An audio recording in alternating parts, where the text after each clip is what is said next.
right. Okay, Stephanie, take it away.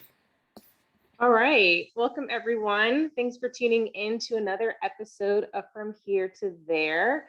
We have a really special treat. We've never interviewed two people in one episode before, but we thought this would be fitting because they're sisters. So definitely want to welcome Natasha and Meghal. Thank you so much for joining us. Of course. Hello, everyone. So where are you joining us from? We are joining you from Brooklyn, New York, in our little New York apartment. In a very little New York fashion, of course. All right, cool. So let's just dive right into it. So we like to always start with, our University of Michigan ties and humble beginnings, but even kind of just thinking a little bit before that, did you always know you were going to go to the same university? Did you always know that it would be University of Michigan? Where were you all from, and what kind of drew you to wanting to pursue an art degree, or maybe not pursue an art degree? Do you want to start? Yeah, I can start. So we grew up in Grand Rapids, Michigan. And so we've always been familiar with University of Michigan.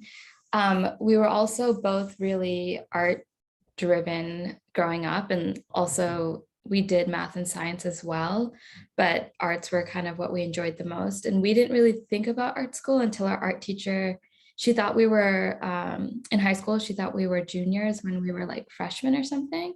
And she was like, oh, where are you applying to college? And I was like, what are you talking about? She's like, aren't you going to go to art school? And I was like, I didn't know that was a thing. I had no idea it was an option. And from then on, we both got very, very driven and stuck on going to art school. So University of Michigan was just a university that we've always wanted to go to. And our older sister also went to U of M, and we just, I don't know, it was just a good. It was also kind of a luck, a happen chance base. We didn't know that U of M had an art school initially, and then a recruiter came to our school, and we quickly showed them our portfolio and stuff, and our portfolio got accepted that day pretty much. And then we just had to do the Common App stuff. But I think also because we enjoy math and science and other subjects as well, it was important to us to go to university that had just as equally of good as programs in those areas.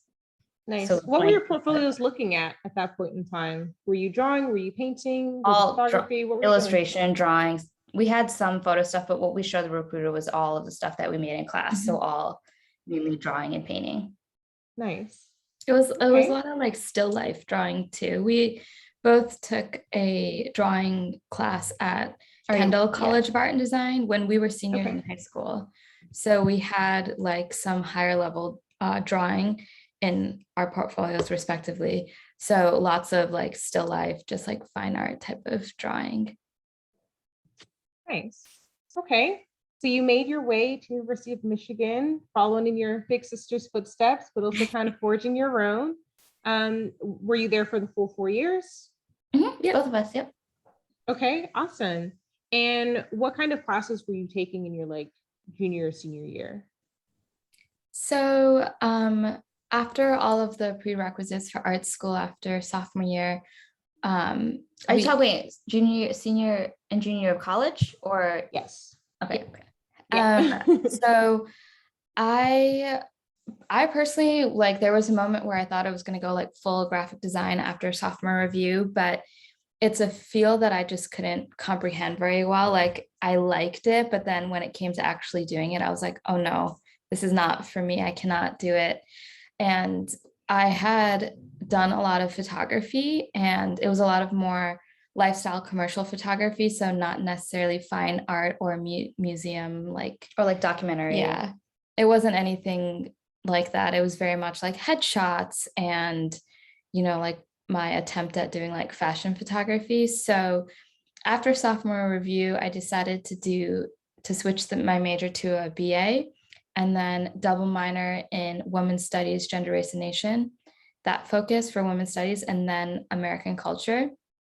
I had really liked taking humanities courses and wanted to take more. So minoring was a good way for me to have a good balance of the art school and being able to focus on humanities without having to worry about like switching majors completely. How did you manage that workload?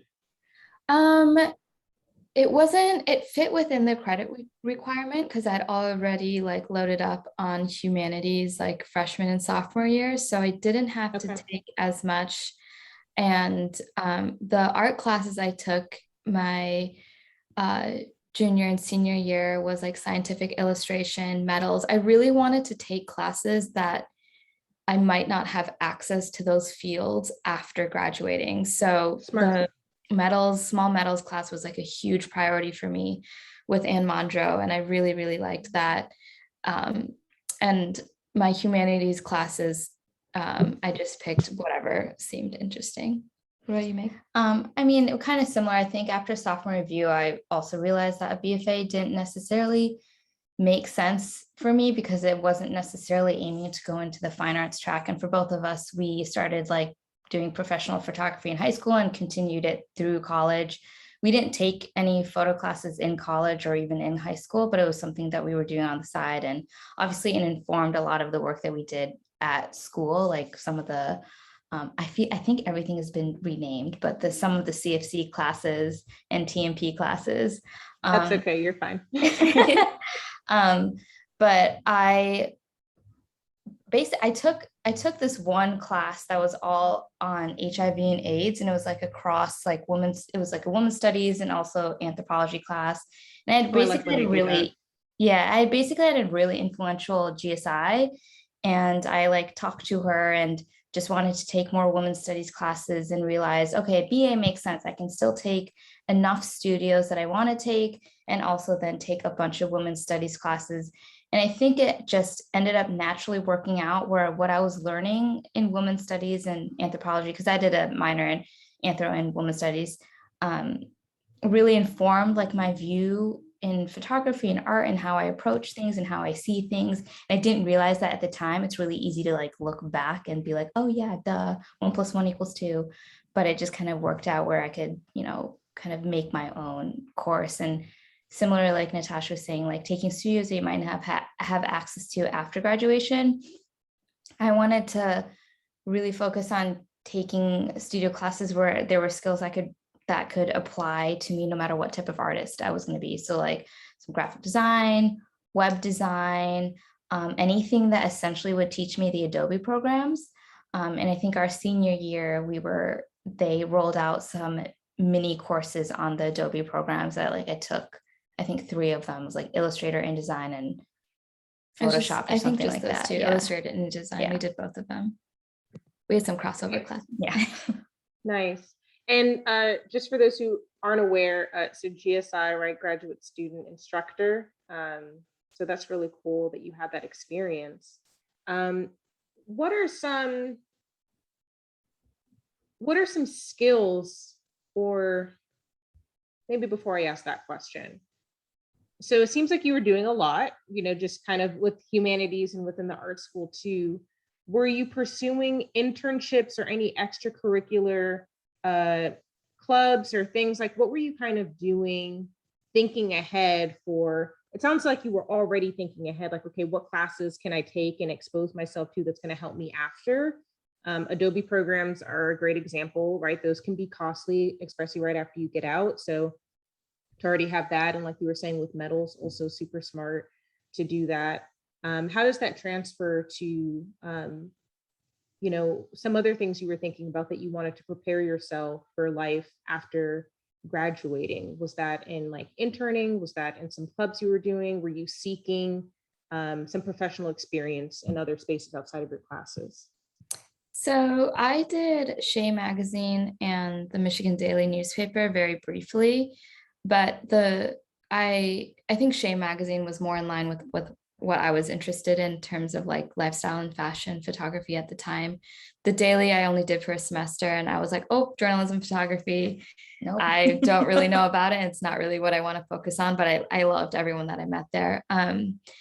My main thing that I did, I kind of created myself. My freshman and sophomore year, it was a trend at the time on Flickr, which isn't really a thing anymore.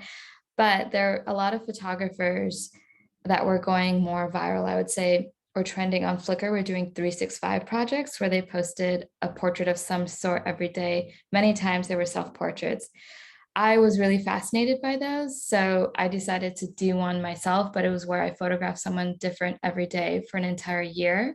And I figured since I was on a university campus, that was like a good way for me to meet other people in different fields, get to know more of my classmates. I ended up photographing so many of my art school classmates, just proximity wise. And then they, you know, by word of mouth, people then started reaching out to me to be part of the project because, you know, everyone wants like a nice photo of themselves. And a big part of that was getting to know a lot of the musical theater students. And at the time, I didn't know that we had one of like the best musical theater programs in the nation. So really that great. was like, yeah, it was like really, really big deal. So I got to know some of them. And then by the time I got to junior and senior year, when they were doing their senior showcases, they were hiring me to do their headshots. So the photo projects that I started my freshman and sophomore year just kind of snowballed into junior and senior year. So I didn't have to do any internships or any other outside jobs outside of the freelance photography that I was already doing. And it was headshots, group photos for like sororities, or just like random photo gigs of all different types of people on campus. We tried weddings for a couple of years, did not like it, but we tried. But You gotta try to figure out what you don't like. So yeah. But basically both of us were trying to be full-time photographers, and we had been doing like every summer we've been photographing people back in our hometown, like high school senior pictures, since we were sophomores in high school. So we still did that throughout college, where like July and August we were back in Grand Rapids photographing everyone and basically making a lot of money doing that, like a lot of money for like a summer job, but not necessarily like a full year income. So by the time it came to our junior and senior year, we're like, how do we scale this to be more, you know, like a full-time income? And essentially we didn't know how, and we moved back home, and we were back in Grand Rapids for year and a half, not really sure what we wanted to do, because like on paper we were doing like everything that you're supposed to do. We did well in school, like we had all the practical skills, but entering the job market at this point was like completely different. Very, very different. Did you, even though you said everything looked correct on paper, did you feel prepared for graduating and entering the workforce? I think I would say we both felt good about graduating, but I think we realized that we needed to do a lot more work on our own to like have an advantage in the workforce. So a big part was like, I mean, I like to think about it as like evaluating, like minimizing how much risk I'm going to take. So we were both like, hey, let's move home, save some money. We're still going to do the senior pictures. If we're living at home, like it makes it easier to save. And then it'll give us a little bit of time to kind of figure out if we want to stay in Michigan or move somewhere else. And that was kind of the time where we like kind of look back on what we did in college and areas of interest that we wanted to pursue more. So what helped was that we decided to also teach ourselves how to do video editing and shooting, and how to shoot video as well. Around junior and senior year, that's when like YouTube is really taking off in terms of like being a YouTuber. It was like relatively new around that time. And we were following a ton of people and really interested in that field, not necessarily like to be that as our career, but we saw that it was like a growing industry and that we wanted to understand it. So when we moved back home, we basically learned how to shoot, film, and edit video as makeup tutorials, just because that's what we watch. We're like, okay, well, if we can do it on ourselves, then that's still a skill, even though like we weren't necessarily trying to be like influencers. It was just like a good challenge for us. So we started a makeup tutorial YouTube channel that really gave us like a good like foundation on simple lighting. It's nothing that like I'm sure like film students do, but it was still useful in the context of like how YouTube was growing? So basically, when we were home, we like started this YouTube channel, and we really did not expect it to apply to like what we do now as video producers. But to answer your question, if we felt like prepared to enter like the workforce, I think something that like college, I guess, can't necessarily prepare you is literally how to work in a corporate office. Like you just have to get your foot into the door, and you learn as you go. And that's kind of what every once in a while someone on LinkedIn messages us asking us about how we got into video or whatever. But like you really need to get your foot in. And that was one thing. And also, since we were a little bit of unsure what direction to go, it wasn't like, oh, I want to be a graphic designer. I want to work at a design firm in New York. So I'm going to look up all the top design firms in New York, see what internships they have, see like where I can get a foot in, like cold call anyone. We really didn't know. And then also photo and video is such a freelance based industry. You can't be like photography jobs in New York. You're not going to get the right stuff. It's going to make you be like a staff photographer for like high school portraits at a school, or like medical headshots or something. So it was just like typical freelance, word of mouth, getting gigs here and there. Basically, after living at our parents for about a year and like saving up and trying to figure out what we wanted to do, some of our friends that in our same graduating class had actually moved to New York, and they were in design. So they had design jobs, and we would visit them in New York and talk to them about their careers. And we had actually reached out to some people that we were like just friends with on Instagram that were a little bit more established in their respective fields. And one woman was very much like, you just need to move here. Like you just have to get here and try it. It's really hard to prepare in advance in the fields that we were interested in, to like have creative field specific. To like have a job lined up in photo or video when you don't live there yet was pretty unrealistic. You're competing with NYU students that intern there in the summer. Like it's just someone from Michigan, no matter how great you are, doesn't necessarily have the same look. I think places like New York City and LA have that in common, right? Like they are already saturated with so much talent. It's hard to kind of preemptively prepare something that's going to wait for you. You kind of just need to be there and be able to start now or start the next day immediately. So that makes sense. I did skip this question, but what year did you graduate? We got to let everyone know. 2015. 2015.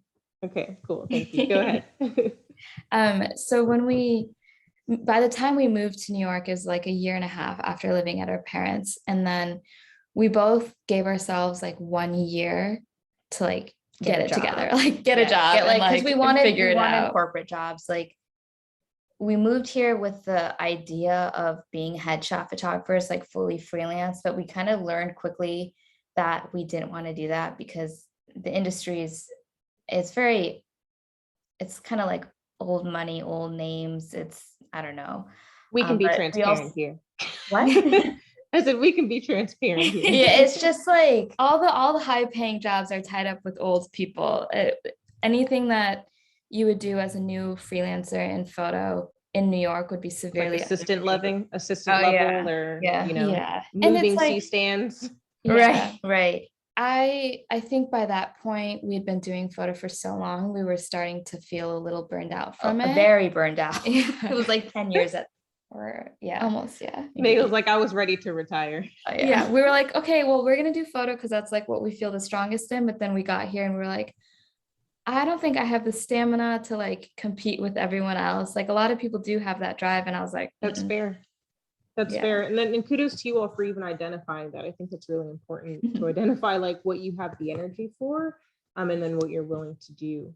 Definitely. Can we talk about the move a little bit? So just so that I'm clear and kind of recap, you spent that year and a half at home. You were making money from your existing photo gigs and opportunities. You learned how to do video, filming yourselves and video editing, and you started your YouTube channel.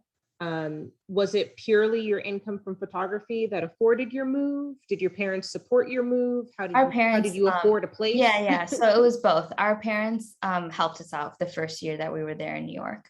Okay. We they didn't tell us that until like a month before we moved. We were like nice. on the impression They were like, scoping out your plan. yeah, they were like, well, you need to prove that you're prepared. We'll but help then- you for the first year. Yeah, Okay. so when we moved, they helped us with, they gave us some constraints on, of course, of like how much they'd help us out with, and in terms of rent. They basically paid for our rent for the first year, but they were like, you can't just choose anywhere. It has to be within this budget and everything. Right, yeah. But up until they told us, like, we were ready to like pay for it all of. What was your like, game all. plan to pay for it before you even knew that? And what was your game It was plan our going into New savings. York? Yeah, we just had a lot of It was the savings. savings from doing the freelance headshots and weddings and everything. We were very fortunate because those are higher paying jobs, especially as like a recent student that didn't have any expenses. Like we didn't have to take loans out for school either.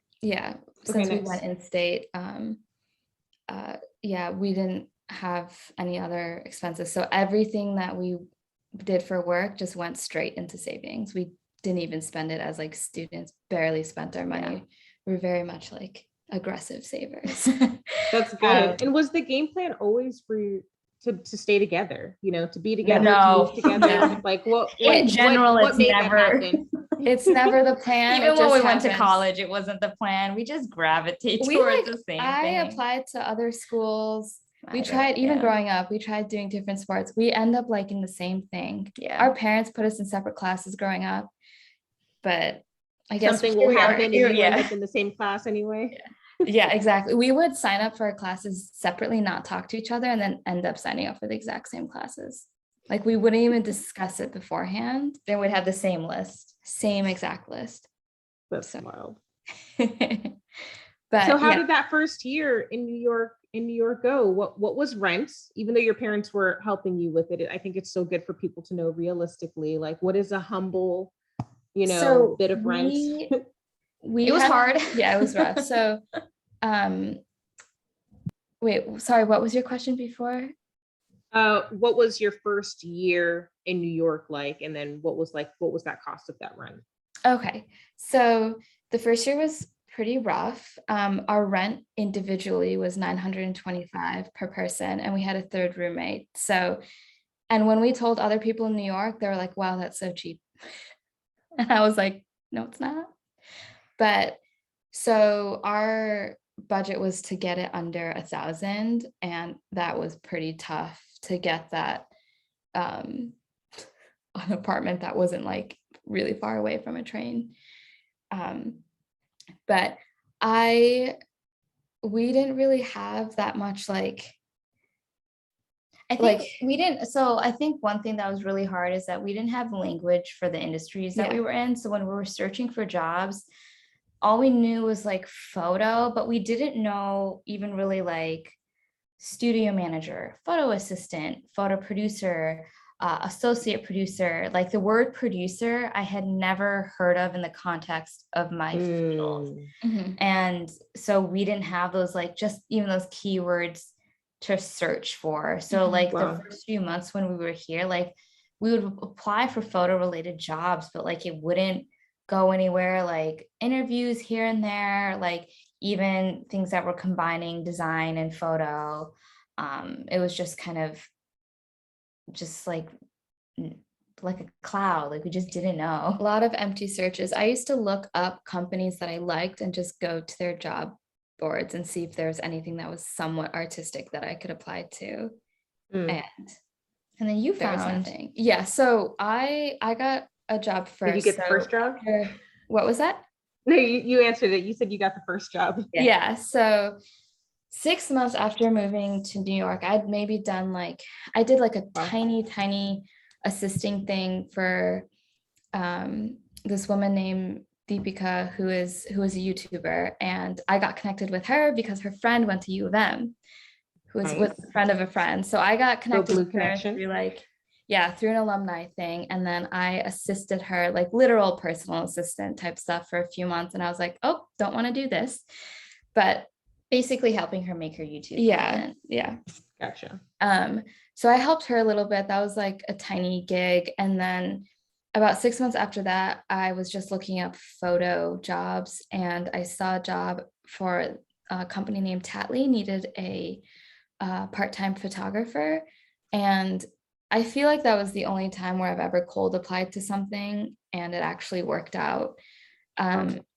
There was one of those, it's a company where they were actually looking for a recent grad and someone that was more comfortable doing something part-time.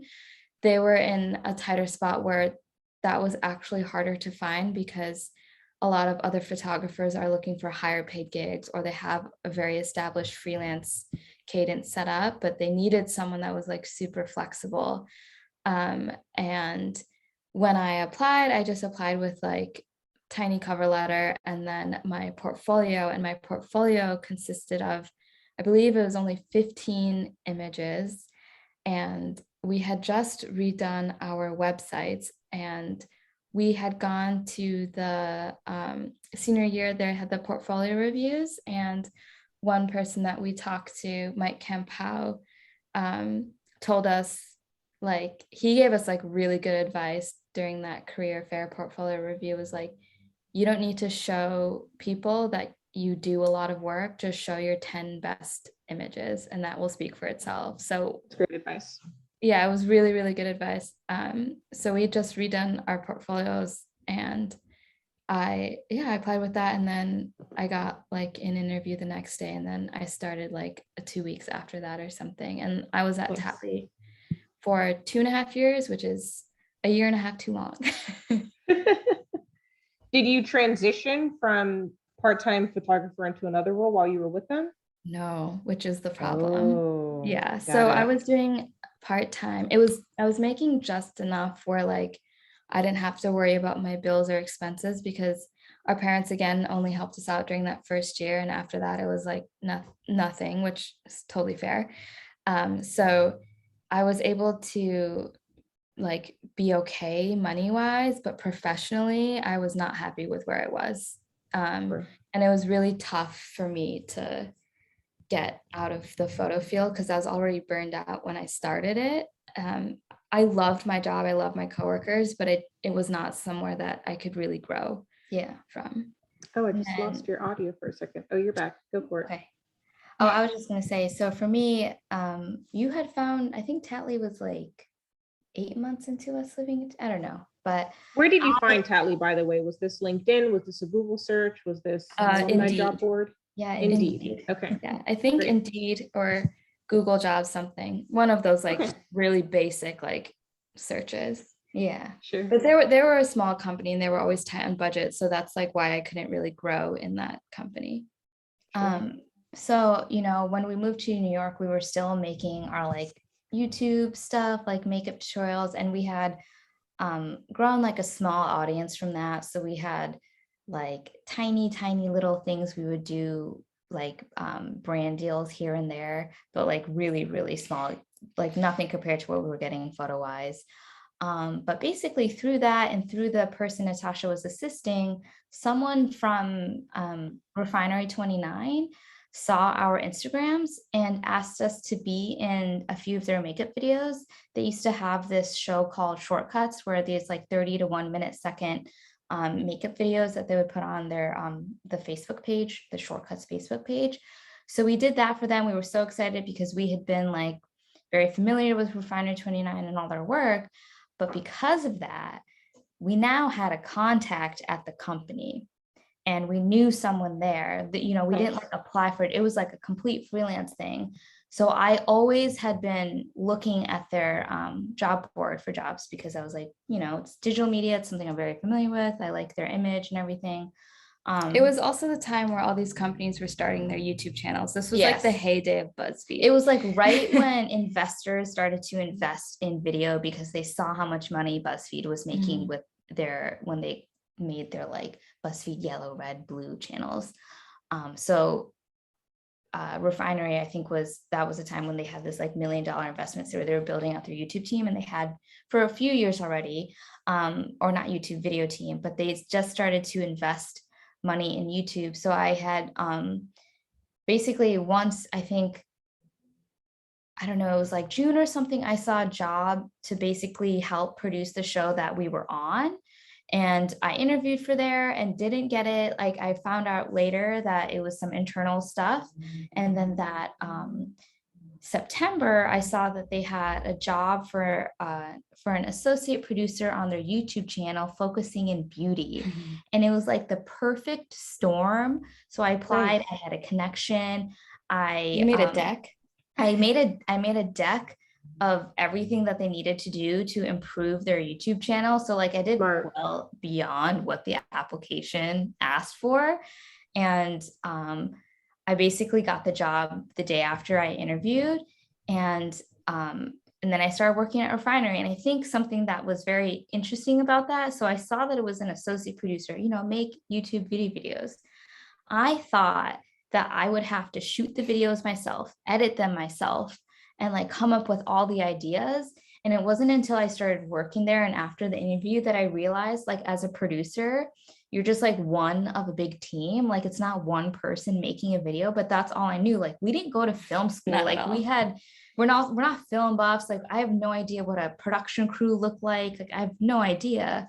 So it wasn't until I started working there that I realized, like, oh, as a producer, I worked with the host who wrote the shows, and I've worked with the DP who filmed everything, and I worked with an editor who edited the videos. I just coordinate it all and make sure it comes together. Like project managing a video with a little bit more creative insight.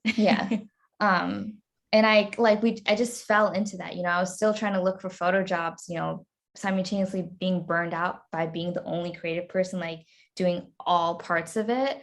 So like when I realized producing was a thing, I was like, oh, I can be in the creative field, but not have to be the only creative mind there. Yeah. Like working alone. Yeah. That's awesome. So I want to highlight what you said about going above and beyond on that interview. I really think that this goes across the board, but especially in creative things. Like an employer just wants to know that you can do the job. And sometimes your resume doesn't spell that out. So, you know, you have a cover letter to try to explain some of that. And sometimes that doesn't do enough. And when you want to stand out against other applicants, I think what you did was genius, because it spelled out very clearly to them. If they had any doubts from your resume or your cover letter, if they had any doubts whatsoever, the fact that you made a deck saying this is how I would do this job, you know, based on the listing, you know, that's the thing. And I think that that's really humbling. And I think that's really smart on your part, and something that, you know, everyone that's listening should really consider. You might be in some situations like Natasha, where you just need to like cold apply for something because you're tired and you need something, but you also might come across that job listing like you did, Meghal, and, you know, really be able to say like, wait, I can do this. This is a perfect fit. Let me show you that I can do it, and really make that happen. I think that's awesome. Yeah, I think it's one of those cases too, where that's kind of where all the little skills we learned from undergrad came together. Like learning. I made the deck in InDesign. It you know, adds a little bit more polish to it. And even when I was applying for my job at Tatley, I still had a photo test after that first interview. And the photos that I took during that test portion, I did the hair and makeup and everything. And I built a studio in our apartment at the time to take those photos, which was very, very reflective of the exact resources I had at the Tatley office. But I had been doing that, and that's what I practiced in all of undergrad. So it just kind of applied to it. Nice. So how did you end up transitioning out of that part-time photo job to where you are now? It's kind of crazy.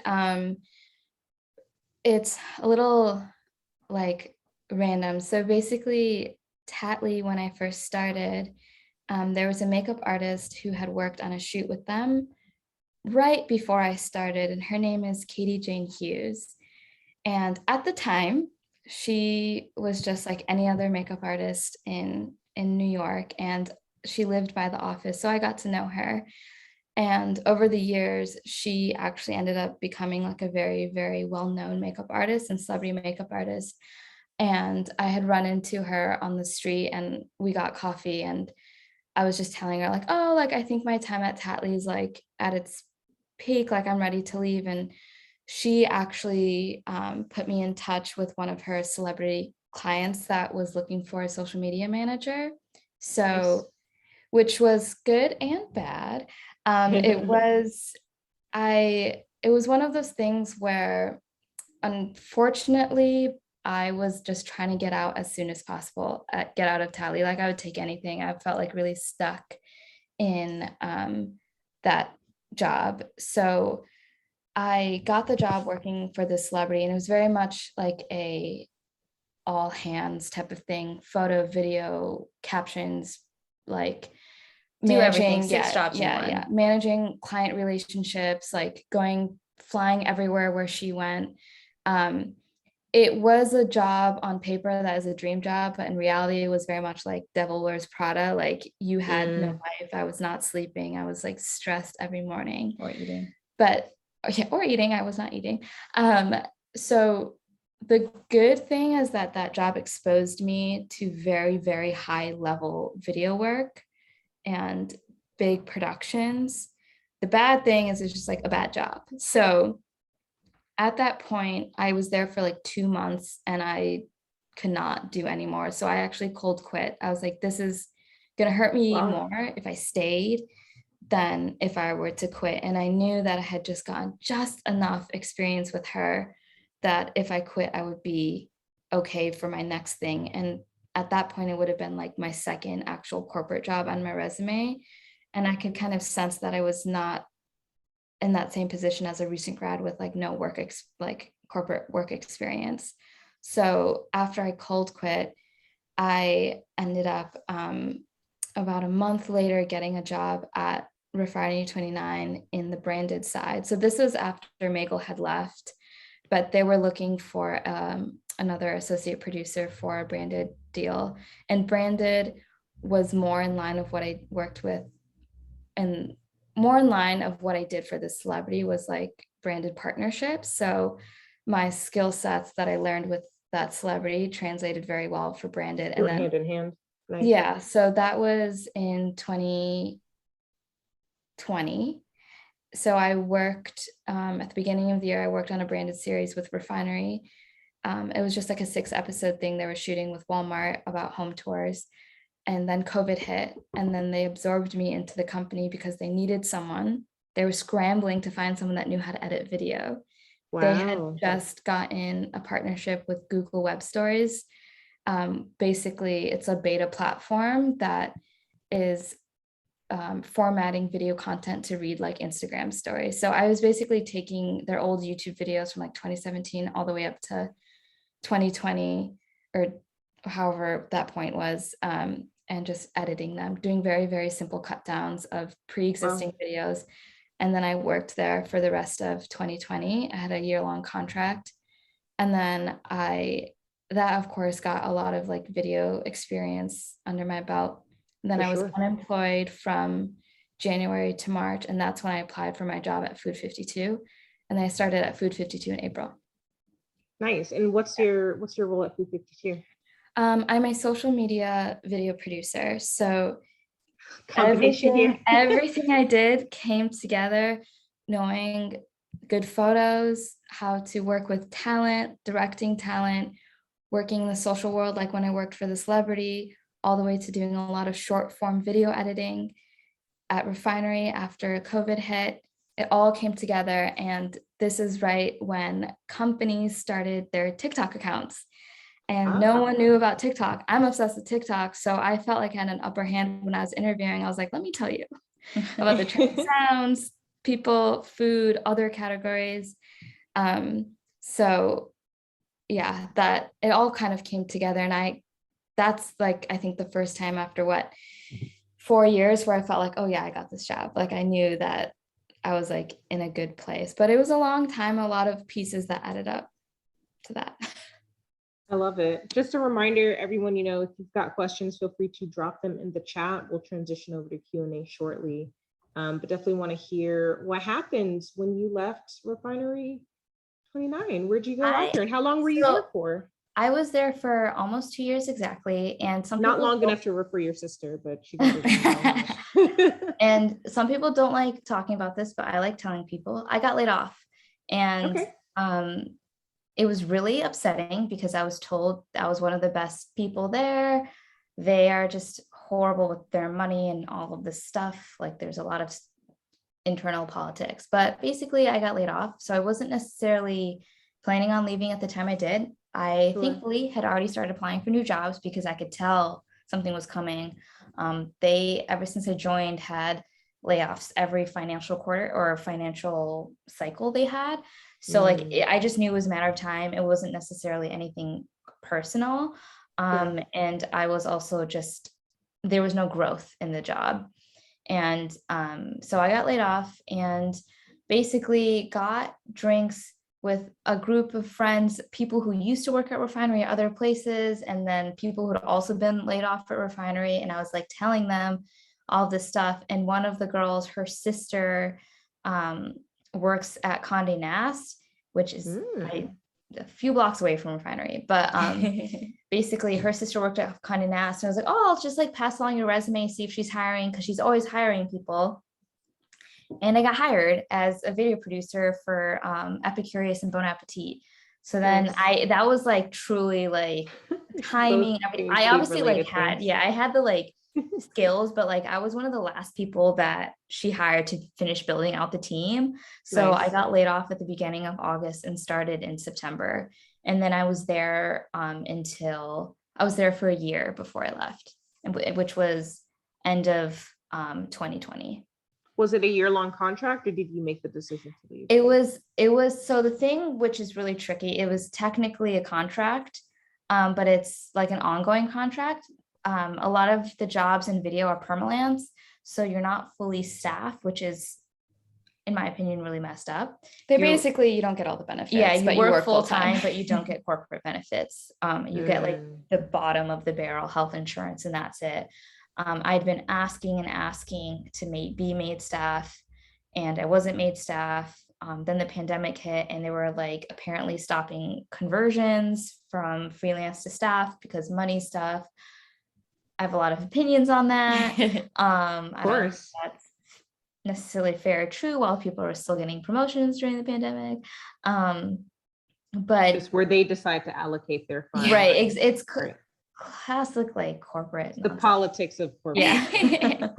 But I was there, and I was really, Condé Nast is such a big name, and at the time Bon Appetit, Epicurious, huge names. Bon Appetit was getting a lot of press last year for doing things poorly, but it was basically last summer was a very, very stressful summer, and I just knew I had to leave. A lot of people stay at Condé Nast because of the name. They're like, oh, I work at Vogue, I work at Vanity Fair, but I was like, this is not good for my brain.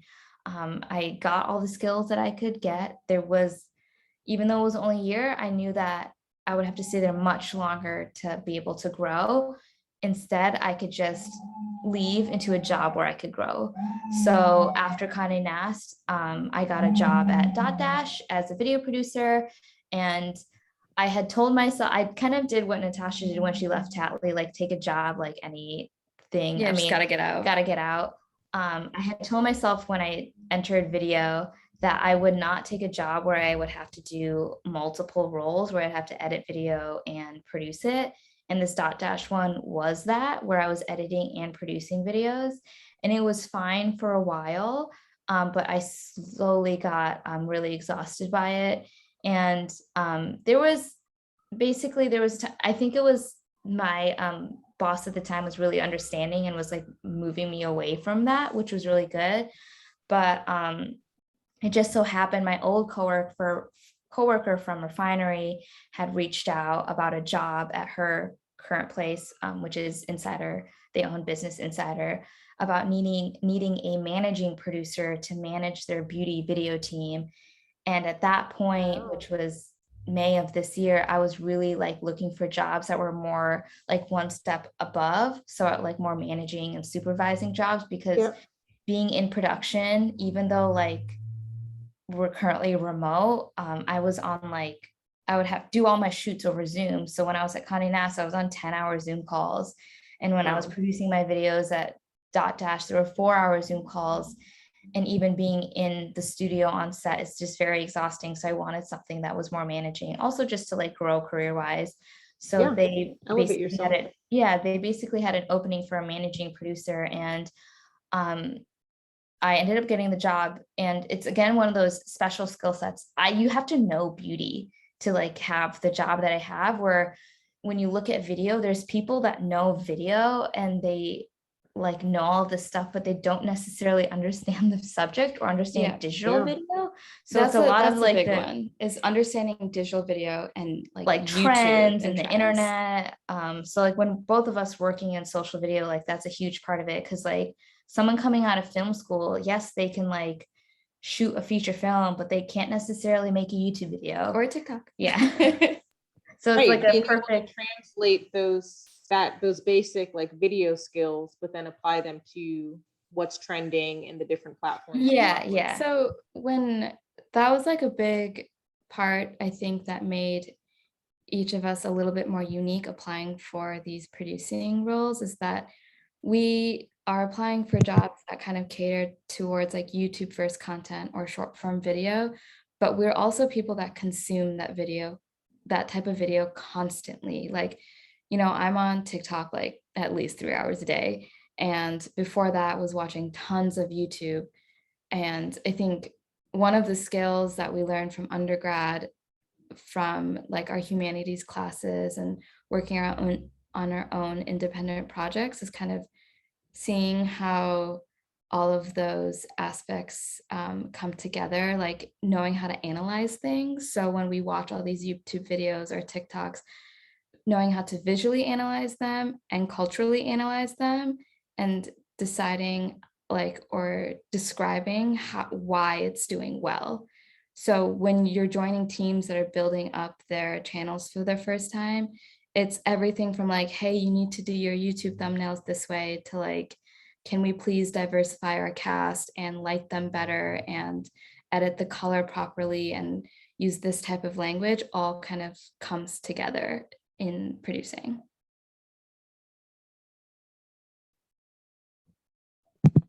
I'm gonna unmute myself first. Do you feel like you're both out of a permalance position? Do you have the benefits that you were seeking? Do you feel like, it sounds like, you know, you've definitely grown into that supervisor manager level role. So are you both out of permalance? Mm-hmm. We both are. Yeah, we're both staff now. It took years. There are some benefits to actually being permalance. When I was permalance, you don't have you don't have to sign like a competitor contract thing, a non-compete. So I could freelance for other like major companies if I wanted to, which I did. But you know, better health insurance is more important. Yeah, but it definitely took like 4 years. I would say in the last 6 months is the first time we've both been like, oh, we're fine. Yeah. I'm not freaking out every year of like, where's my career going? And it's a slow and steady growth, I think. It's still a difficult industry to be in. I feel like because I got laid off, I always have that in the back of my head where I'm always like keeping my door open to other opportunities. So sometimes it's hard for me to like realize like if my situation is good or not, and not to just like run to the next thing. But I'm finally like at a place like, oh no, I'm gonna sit here for a while and just like lean into this job a little bit more. Yeah, definitely. Looking back, is there anything you wish you would have taken advantage of while you still were a student at University of Michigan? Honestly, I should have partied more. Same. I should have chilled. I needed to relax. And I should have used metal studio more. Oh my God. I should have done ceramics. I'm taking a ceramics class for fun right now. And it's like our studios making me so happy. Our equipment and our studios are so good. And it pains me every day that I just didn't do that more. Yeah. I think what's really fascinating about both of your journeys is that I think you were both very strategic all throughout college, and even, you know, figuring New York out, and kudos to you both for figuring New York out and figuring out the language. I think that's a very common disconnect. And it makes sense, you know, with your background and all the different things that you were doing. But I think that's a common disconnect that a lot of people have getting into the workforce where they kind of know what they want to do, but they have no idea what that's called or what that looks like. And for some people, internships help show them what they do or they don't want to do. But for your instance, you know, I think you all were really strategic about doing things that you wouldn't have access to while you're in University of Michigan, and keeping photo on the side since that was already something you were comfortable with. But yeah, I'm super proud of you both. And really glad that this is when the interview with you both happened, because I think it's really valuable seeing the full picture. I think it would have been very different if you were still at Refinery, or you know, you were at having this conversation. Different. It sounds like this is such a really great time because you have come full circle, and it sounds like you've really kind of come home to like where you're supposed to be. What do you think is next for you? Not to say that you're trying to leave your now staff positions anytime soon, but it sounds like you definitely have a lot more confidence in your roles. It sounds like you've had those full circle moments that I feel like help solidify any creative skill set when they can apply all those little things, you know, as you were mentioning, from University of Michigan to your side jobs you were doing, to your interest in beauty, you know, to actually a paid salary position. So what does that look like next for you? I think, you know, a lot of like like in college and post-grad, it's a lot of, like you said, it's like a lot of figuring out what you want to do, what you don't want to do. And I think we've both been working like that kind of sweet spot, like 4 or 5, like corporate wise, 4 or 5 years now, where I'm at this point where it's not necessarily, oh, I want to be a creative director of a major company, but what job will let me have the work-life balance that I want and need? I think like it's really easy to look at just careers and be like, I want to make this really cool thing. But when it comes down to it, like, what does your day-to-day life look like? And so for me, that's something that I'm focusing a little bit more on, is making sure that I'm finding a job that's not toxic, where I'm not overworked, I'm not underpaid, that is still interesting, but it's not my entire life. I think there's some people that where their jobs their entire life and that works for them. And I think it makes sense. But like I've learned over the past few years, like that does not work for me, or my brain or my body. So just kind of focusing that way, still staying in the creative field, but also like not being afraid to maybe even veer off a little bit or try something else. But if it makes sense for like the type of life that I want, like that's the priority. I think that is like a big part of COVID as well. I think we've both kind of reshifted our priorities. Like we both started doing other hobbies and crafts for the first time in like years during COVID, when we had a little bit more time. And I think trying to maintain that as we return to office and kind of have that like hybrid work model is like really important. I know for me, next steps, I think, because I'm still more in like the earlier sense or entering video producing, I haven't been doing it as long as Meghal. I still would like to be on set a lot more and produce like newer shows, but that's just like a matter of like facilities and things opening up, because I know that that will happen in my current role. I'm just like waiting for it. Nice. Yeah, I think you definitely hit some things that I'm sure are on a lot of people's hearts and minds that COVID has brought up. I also think that it's a bigger deal for my generation and your generation, and generations that are, you know, in college right now, already trying to figure out what that work-life balance is and understanding what your boundaries are. I think it's super important for everyone listening, you know, take a note from these two awesome people. Yeah, I mean, seriously, like think about what works for you, and what do you want your life to look like. It's always really great during an interview opportunity when they're asking you, you know, what is it that you want or what's important to you. I think those are all great questions that you would want to hear from an employer, but go ahead and ask those questions to yourself for sure. But I'm so glad that you all were able to join. Do you have any advice that you'd want to provide or give? I have one thing that I was just thinking as you were talking, is that, you know, I entered art school thinking like, wow, it will be so cool to be able to have a creative job. like you enter with the stigma, like starving artist, this or that. But something that like I think was like a huge, like, whoa, the reality of trying to make something that you love your job can make you hate what you love. And you kind of have to keep that in mind. I think because I tried to make a full-time career out of photography, I like just got burned out, and I like I just after 5 years of like not doing it really, I'm just starting to be like, oh, I might like pick it up a little bit more again. So I think I was always trying to counteract that like starving artist like stereotype, that like I think it's good to be mindful of how doing a career in something that you love can actually not be good, because you're tying what you love to money, and it just makes everything like or corporation. Yeah. So just like be mindful of that. Like you can still like, what I like about being a producer is that I'm in a creative field, but I'm not the sole creative person. And I can take that my free time. Share that creative load. Yeah. Right. It's kind of like some of our friends are graphic designers for like healthcare companies. It's like a little bit drier work, but you know, if it pays, like if they pay better, you know, it pays they can do freelance projects. Yeah. And it allows them to do like super creative, like freelance stuff on the side without having that be their main thing. So it's like a good balance of both.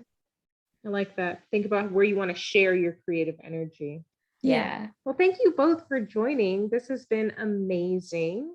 I think you wowed everyone. So no one had questions, but I also think that you both did a really great job explaining everything along the way. Oh, thank you. So I hope you all are inspired. Please let everyone know where they can follow you, where they can, you know, touch base. If anyone's super inspired and wants to connect or coming to New York, where can they find you? I feel like a good place is either LinkedIn or Instagram. Yeah. It's our full name. Natasha Janardan and Meghal Janardan. Yeah. You know, having unique names, we get unique handles. It's great. You don't have to add numbers or zeros to the end of it. So a couple things. If anybody needs help connecting, I can assist in getting you in touch with both of them. They're amazing. In the chat, I was keeping track of all the various places that you talked about and was dropping web addresses for anybody who wants to look up refinery and food 52, etc. I did not drop your YouTube channel. Nope, you don't need to. That's okay. We have not posted a YouTube video in years. We've retired from that area. So just so you know, I did not drop that. I'm so grateful to have both of you here. Any of the students who are still on, please fill out the feedback form, because your feedback makes all of these sessions better. I haven't seen the two of you since you graduated. You are just as wonderful now as you were then. My friend Sally at the Career Center wanted me to send on her hi to both of you. She remembers you. And we're going to call it a night. It has been so delightful. Your honesty is exactly what students need to hear. Your journeys have been painful in some ways, wonderful in some ways, just like everybody's, and it's important for students to hear that, you know, there's ups and downs and sideways, and you guys have been great. Thank you, thank you, thank you. Thank you for inviting us. Yeah, thank you so much. Have a great night. Bye. You too. Bye, everyone. Bye.